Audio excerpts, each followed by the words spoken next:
Good evening, everyone. We're coming in live from Decaf Coffee Republic, the home of certified life coaches here in the Philippines and soon to be global.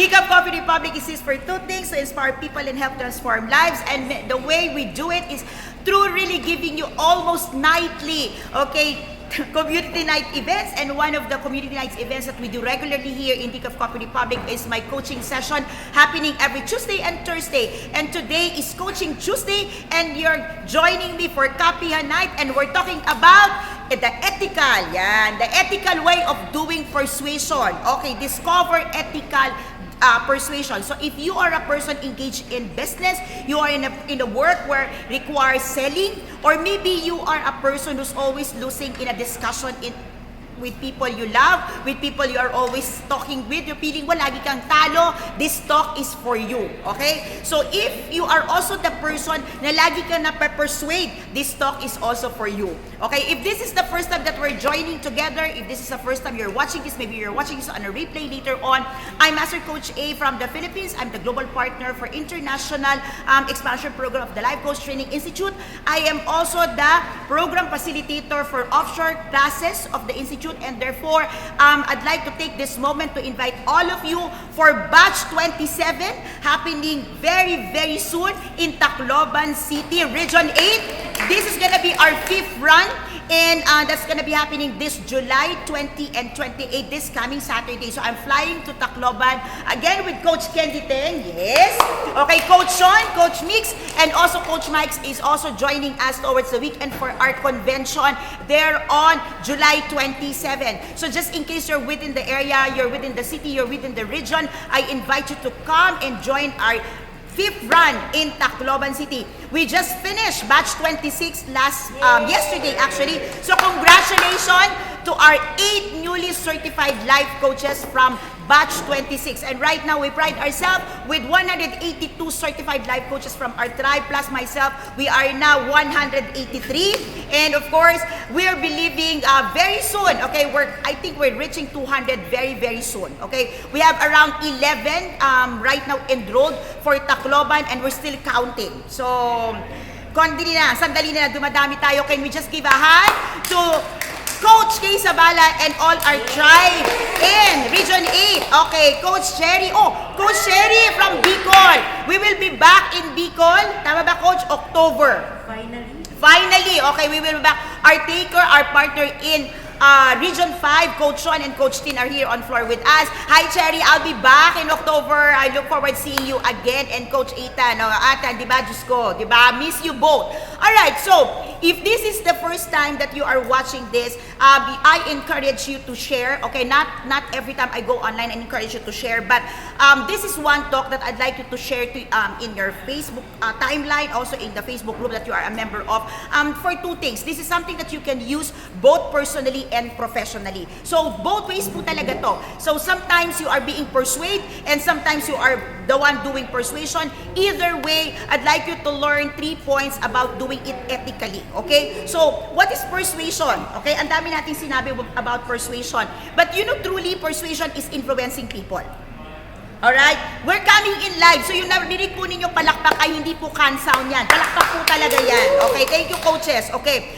For those of you asking why you cannot see our on-floor guests, number 1, that is their privacy. We are protecting. But number 2, really, which is the more, to me, is more significant is these people are really joining for the personal, okay, encounter, and that's the beauty of you joining me here on floor, because right after the talk, we spend really a great time together, talking, exchanging our points of view. So right now, after my talk, we will have a great time exchanging our lessons, our takeaways. So one of these days, on the Tuesday and Thursday, I'd like you to come over and join me on floor. Now, let me take also this moment, while you're doing your sharing of this talk, on Thursday, this coming Thursday, okay, I will be out, I will be in Tacloban, but Coach Yasmin will be here. And for those of you who missed, okay, my mastermind session last Saturday, please come over. Coach Yasmin is doing a rerun of the mastermind material of the talk this coming Thursday, 7:30, and Saturday at 2 p.m.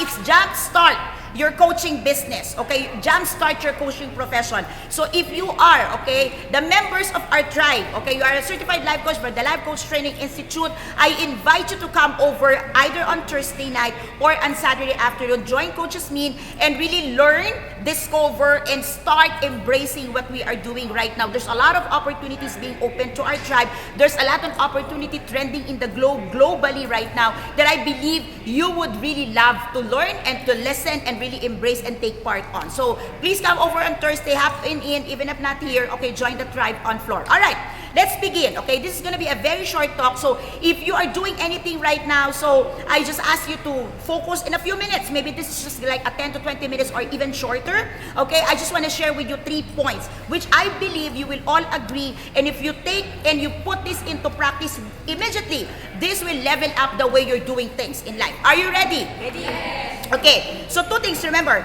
At any point in time, you're either being persuaded or you're the one doing the persuasion. Okay? To me, it doesn't matter. Whether you are the one persuading or you are being the one being persuaded, it doesn't really matter because persuasion is all about being it's about influence. Okay?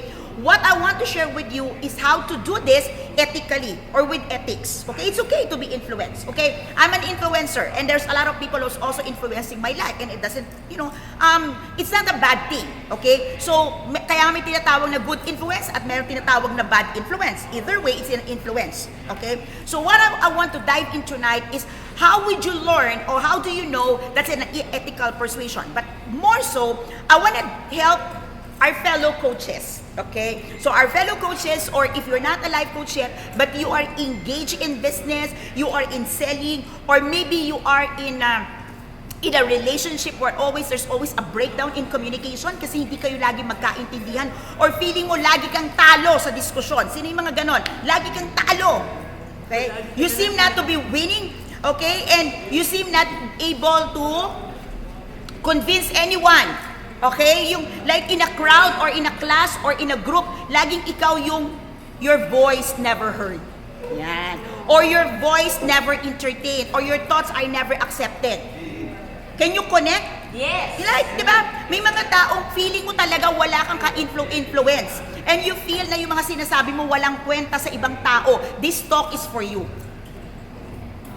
Okay? So, para to sa'yo. So, you might tell me, kasi hindi naman ako nagbibenta, wala naman akong binibenta. Okay. Truth of the matter, we all sell. You sell your idea. You sell your thoughts. Alright? Every one of us sell. Hindi nga lang lahat nagkakapera. Okay? Tama? Pero lahat tayo nagbibenta. Okay? So, while we all hate, sabi na, I don't like to sell. Okay, truth of the matter, you're selling your idea. But, personally, this is what I believe on. People buy you first before they buy your idea. Okay? So, there are 3 points that I want to share with you that will really level up your manner, your ways of doing persuasion. And this is very ethical. Okay? Okay, si Coach Rod may sasabihin dyan. Okay. Coach Marife, you're online. Yes, I'm excited to be back and see you again. Okay. Oy, Coach Sherry said, we'll visit DCAP first week of August. Oh, Coach Sherry, we're gonna be here. Okay, I'm back now in Manila by first week of August. So see you soon. Very, very, very soon, Coach Sherry. Okay. Here's the thing. Okay, 3 things. Number 1, okay. If you want to do persuasion ethically or ethical persuasion, number 1 is this. Stop convincing, start being convincing. Stop convincing, start being convincing. You're supposed to be a person who's convincing. You don't even have to convince other people if you yourself is convincing. So what does it mean? If you're selling something, if you're presenting an idea, you're supposed to be manifesting that. You're supposed to be an embodiment of that idea. Okay? If you're talking about good health, can it be seen in your lifestyle? Okay? If you're offering a service, if you're a life coach, and you're saying that, I can help and I can facilitate a process that can transform your life, that can allow you to maximize your potentials in life, are you an embodiment of that? Are you a representation of that? Okay? If you are talking with your partner, if you're talking with your children, if you're talking with a business partner, and you're selling an idea to a partner, can that person in front of you see that thought in front of you, in front of the person? Nakikita ba niya yun sa'yo? Okay? Like when you say to the person, no, I don't like that. It's not fair. The question is, are you being fair with your thoughts? Are you being fair sa pinaglalaban mo? Many times we want to convince people, but you don't even have to convince people if you yourself is very convincing. You remember many times you meet someone, that person doesn't even have to say a thing, and doesn't even have to convince you, but you follow that person. And you naturally submit to the person, and you naturally subscribe to the idea of the person, because that person is very convincing, without a word, because you would always say this, because that person walk the talk. You attract. Exactly. That's why in our tribe, we always say, we don't want to pursue, we want to be attractional. And here's the thing. When you stop convincing, you stop the struggle. You stop the struggle and you stop the intimidation. Because many times you are the one intimidating. You are either being intimidated or intimidating people. Kasi wherever you go, you keep convincing and you keep insisting your thoughts. You keep insisting what you want to happen. And yet the person cannot see it with you. Okay? Eat healthy food, eat healthy food, eat healthy food. And you keep eating junk foods. I mean, may ganap lang po dito. And we're really live. Oh my God. Okay? So, we will handle that offline later on. Okay? So, you have questions and comments. Okay, just throw it in. Give us some emoji. Okay? Parents, many times we call the attention of our children over things. We tell them to do this, don't do that. The question is, can our children see that in the way we live our life? Are we the embodiment of the thoughts? Are we the embodiment of the thing? It's like what you're sharing kanina, Coach Shit, diba? People would sell something, and then you ask, are you using the product? And they're not using the product. Eh? But there are products that you use, and you don't even say you're using it, but people start seeing the results of it with you, and they start asking you, what are you using? What are you doing? Why you're getting this result? See? Stop convincing people. Stop intimidating people with your thoughts. And stop pressing people with what you like to happen. But be the results. Okay? Be that person. Whether it's a product, whether you're selling. Okay? Whether you're selling an idea. Whether you'd like to win an argument. Whether it's something when you want people to be influenced with what you believe on. Be that. Be that thing. Be convincing. Like start being... So, work with yourself, not with others. That's very ethical. Okay? That's very ethical. It's about you. It's not about the person you're convincing. It's not the person you're selling that particular product, that particular item. Are you getting this? Okay. I mean, think about it. The last time you were persuaded, and the last time, okay, that you persuade someone, isn't it? You were able to persuade that someone because that person can see that to you. That was the story earlier. You were saying that, Coach, earlier, okay? Because that person sees that you're using it. The person sees that you are that. It's the person starts the curiosity. The person starts seeing the results. Then the person gets it to you. Agree? Okay, point number 2. Okay? Ethical persuasion, point number 2, tip number 2. Okay? Stop selling. Allow people to buy. So, paano yun? Sabi nila, ulit? Okay.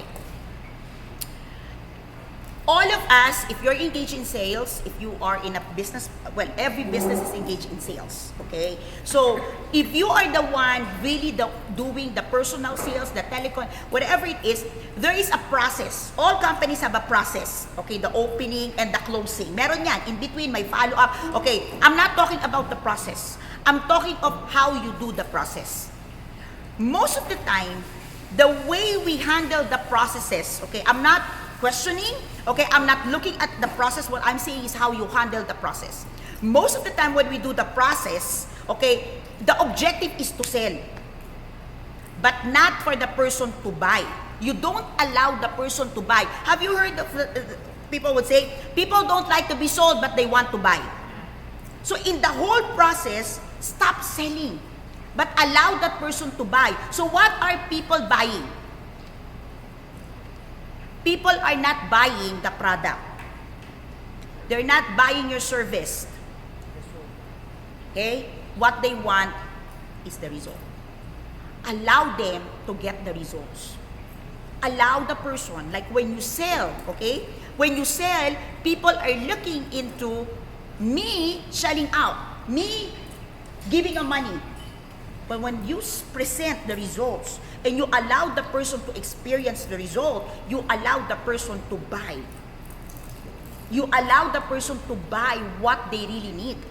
And most of the time when you offer a product and a service, you have the tendency, or even if you just, in a discussion, you have the tendency to focus everything to what you want.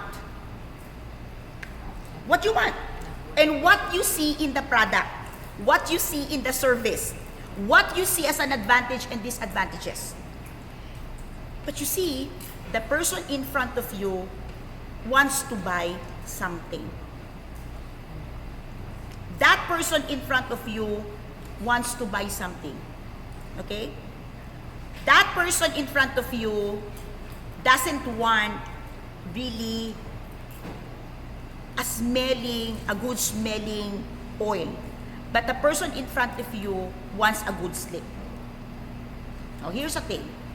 And if you're allowing that person to buy a good slip, will that person experience a good slip kung binubulabog mo siya, minuto, kakukulit mo sa kanya, offering the service?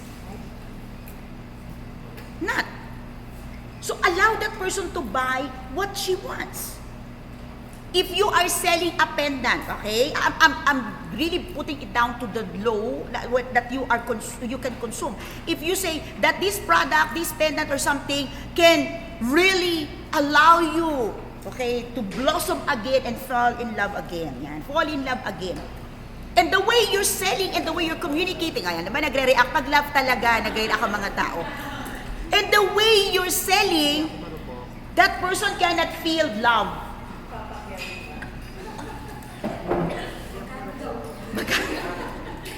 Magkano daw? Okay. What I'm saying is experience love.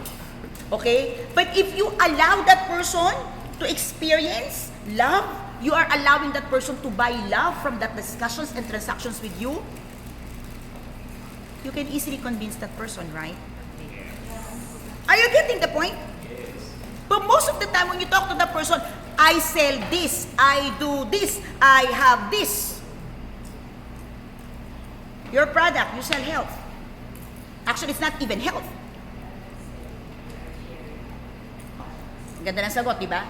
We are not selling, I'm sharing our products. And the result of our products is this. If you want the results, you can try it. That's what they say. Sometimes they will even tell you, okay, that's why you make it experiential.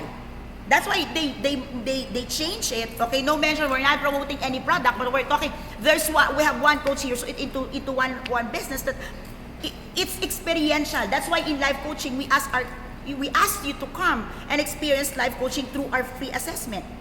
Because we are allowing you to buy to what we're offering. Okay? That's why we're not giving you all these things. Okay? Buy this plus this. Wait, there's more. Okay? Allow people to buy. Okay? You got this? Okay, here's my number 3. Okay? If you're a life coach, this is something that you should be able to do very well. Okay? Nag-aabang. Sila yan. Allow customers to sell themselves to you by answering your questions to them, for them. Let me repeat that. Allow customers to to sell themselves to you by answering your questions. So what does it mean? In a transaction, you are always coming in, all right? In a transaction, you're always coming in with the mind, with the set mind that I want to convince someone, and you are close and you don't want other people to sell themselves to you. The reason why you ask question life coaches is because we want to understand the needs of our clients, the needs of other people. And by doing that, if you throw in the right question at the right time, remember, right question thrown at the wrong time is also a wrong question. Uulitin ko yan. Tamang tanong, maling timing, maling tanong pa rin yan. So let's talk about right question, right timing. When you throw in the right questions at the right time, you are allowing your client, okay, when they answer, you are allowing the client to sell themselves to you, their ideas, their thoughts, their dreams. They're selling that to you. And you need to buy that. You need to subscribe to that. But most of the time, when you are in the mindset and the posture of, no, I am convincing this person, I am persuading this person, it's me, it's me, it's me. Who's connecting and who's guilty? Give me a big smile. Yan. Ba? Ang daming sinasabi ng tao.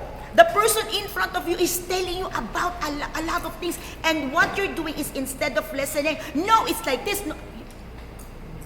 And you end up fighting and arguing. Hindi ka talaga makakabenta dyan. Talo ka talaga. Diba? Meron ka bang ganito? No, you listen to me. You don't understand. Wow. I'm talking about. Okay? That's not what I'm saying. Hey, you can, ethical persuasion means you allow the person in front of you to sell themselves. Buy it. Okay? Buy it. Okay? Oh, here's the thing. If you're selling, if you are persuading someone, okay, to take a shift into living a healthy lifestyle, okay, and there you're saying, you do this, okay, and then the person tells you, you know, but I'm doing this, and you say, oh, that's not healthy. Can't you just take it and say, that's beautiful? How else can you improve that? What results are you getting? Hi, Coach Clark. Okay, what results are you getting? How is it doing right now with you? How else can you improve? Do you see this? Okay? If you're selling a car with a different brand and the person will tell you, no, but I'm driving this brand. Ay, alam mo yung brand na yan, wala naman yan eh. Would it be better if you acknowledge? Because you know what happened? If, okay, you distort that portion, that kind of thing that person used to buy, you are telling the person you're no good at buying. So why would that person buy from you?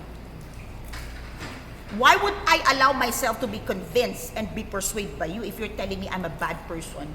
I'm a bad in making decisions. Do you understand what's happening in the brain of the person? Okay? But almost always, when you want to persuade someone, you always stop other ideas flowing in. But really, if you want to do ethical persuasion, you allow them to sell themselves to you. Now, where's the control? Where's the trick? You asking the right question at the right time. Because if you ask the right questions at the right time, that person will sell you the idea, will also sell you and tell you what they need. Okay, I will just have to read this. Okay, from Coach K. Sabala. Coach A! Yun na yan. Hi, Coach. See you Thursday. At the end of the day. Okay, so, 3 things. Okay, let's recap this. Okay? Persuasion is not bad. Persuasion is influence. Okay? But you just have to do it with ethics. Do it ethically. Do it win-win. Do it without hypnosis, please. Do it, please. Okay, especially if you're a life coach, don't do it. Okay, because the results will even be more lasting. Okay, I would always say this to people: you'll rather lose an argument than lose a relationship. You'll rather lose a deal than lose a friend. But most of the time, in our effort, in our desire, in our, our desperation to get a sale, in our desperation to close and meet our quota, we sacrifice relationship in the process. Okay? If you want to persuade people, stop convincing them. Just be convincing. Okay? If you're selling them, if you're telling them, okay, be certified, be a life coach, be a certified life coach, be one. Are you a certified life coach? Are you living the productive life? Okay. Coach Mike says, okay, integrity is key. Keep yours at all times. Coach Ed, nobody cares how much you know until they know how much you care. Oy? Miss Universe. Yeah. I like what she said. Coach Mike said, integrity. And what's integrity? Integrity is actually you living and being the embodiment of what you're selling. Don't ask people to be a life coach if they cannot see a life coach in you. Coach Manipe, you are the product of what you sell. Okay. Well, actually, you are the product. You are the very product. Yeah. People buy you first before they buy your idea. When you got them, you got them. Okay? I would always say this. Okay? I only need 10 super fans. And when I got 10 super fans, my fans will buy anything. That's the concept of the 10 super fans. The 10 super fans, when you create them, when you build them, okay, you can sell anything to your super fans. Because you have convinced them enough. So you don't have to convince them anything to what you are selling. Point number 2, stop selling and allow your clients, your consumer, your customers to buy. Stop pressing for key points. Stop pressing for all of this. But allow them to buy the benefits, the results that they want. Allow them to buy what they're looking for, not what you are selling. Okay? You might be selling a physical product, but that person is really buying the results of that physical product. You might be selling something tangible, but what we are all buying is what that product will have to do for us. That's why many people cannot understand why some people would buy an expensive brand. And you say, pare-pareho lang naman pantalon yan, pare-pareho lang bag yan. It's not about the bag. It's the status. Okay? So allow them to buy. So you have a product. What is it that you are really allowing your clients to buy from you? Okay? Me, I allow my clients to buy the truth about themselves. That's why my clients are always hurt.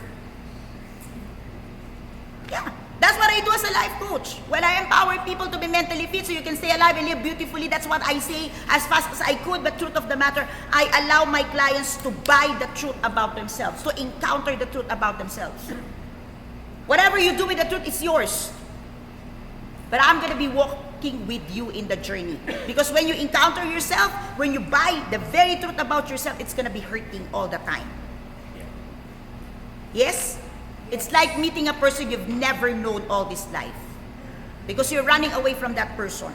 And you meet that person, you feel hurt. Okay? So that's what you get working with me. You feel hurt. Oh, you've been running all this time. So that's what exactly the results I'm giving to my clients, and that's the results I'm allowing my clients to buy from me. And number 3, allow your client, your customer, to sell themselves to you by answering the questions that you are giving them. So throw in the right questions at the right time so the people can respond to you in a manner that they can sell their thoughts, their ideas, their dreams, their vision. Subscribe to it, get it, understand it, process it, and so you can respond beautifully. And if you does, people will be persuaded to take whatever you're offering. Okay? Again, at the end of the day, it is not how much sales you make, but it is how much love you take after the transaction. It is not how much you have in the bank, but it is the quality of sleep that you get having that amount in the bank. So if you're having this amount in the bank and you cannot sleep, then what's the purpose of having that kind of bank account? It is not the people you're able to convince or persuade, but it is what is the reward of having that persuasion coming into full terms. After you persuade someone, what happens to your heart? What happens to the person? Okay, Coach Shi said it's supposed to be a win-win. But to me, win-win is something that you don't always see immediately. Because sometimes, okay, you feel that I subscribe to something at nahirapan ako. And you say, paano naman naging win-win? Okay, some results, great results takes time. Okay? When you enter life coaching, someone gets immediate result, but some of the results you get along the way. It's like buying a healthy product. You take it now, you don't get the results tomorrow. And you say, forget it, it's not working. I mean, you've been consuming all the toxins for 10 years and you take it for one night and tomorrow you're well. I mean, that's not the way it works. Okay? So at the end of the day, when you get to persuade someone, the question would always be, what is the reward that you got? Money you earn, money you got, the commission and all, you can spend it immediately, easily. No value. So are you winning relationship? Are you building lasting relationship? Are you building love? Are you getting love? Are you expressing love? Are you becoming the person you always want to become as you persuade people? When you persuade and influence people, are you influencing them to a life that is much, much better to what they have today? Or you are just persuading them for the sake of having another penny in your bank account? People are people. They're not numbers. People cannot be reduced to your source of income. People makes the world go round. It's not money. You may have lost all the sales, but if you have built the right relationship in your life, you will always have the sales that you always want. Today may be a bad day because you did not close the sales, but if you met someone who start a relationship and that person becomes a family to you, then you have made the best sales ever. It's people, not money, that makes the world go round. Good night, everyone. This is Coach A. See you again next time. Bye-bye!